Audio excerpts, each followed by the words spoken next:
அதாவது ஒரு வாரத்துக்கு முன்னாடியே நீங்க கவனிச்சிருப்பீங்க, பத்திரிகை செய்தி தான்.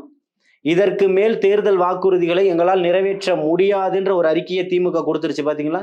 ஆளக்கூடிய அரசாங்கம், தமிழ்நாடு அரசு தேர்தல்ல திமுகவில் என்னென்ன வாக்குறுதிகள் கொடுத்ததோ எங்களால் முடிந்தவற்றை செஞ்சிட்டோம், 300 சில்லற வாக்குறுதிகளால எங்களால நிறைவேற்ற முடியலன்னு சொல்லி பெட்டி செய்தியா அறிக்கை கொடுத்துட்டாங்க. ஏன் தலைப்பு செய்தியா வரல? பத்திரிகையில தான் போடணுங்க. யாரு அததான் சொல்றேன். அப்போ உங்களை போன்ற ஊடகவியலாளர்கள் ஏன் அந்த மாதிரி விஷயங்களை வெளியில கொண்டு வரல, பேசல? ஊடக தர்மம் தானே, எடுத்து பேசுங்க. பேசுறதுக்கு தயாரா இருக்காரான்னு கேட்கிறேன். ஒன்றிய அரசு இந்த ஃபண்டிங் கொடுத்தாங்க ஐயா, மறுத்து பேசதான் சொன்னேன். ஜிஎஸ்டி அமௌண்ட் பாதி வரல. சரி, இங்க மாநிலங்களுக்கு ஒரு இது இருக்கு இல்லையா, திட்டங்கள் இருக்கு.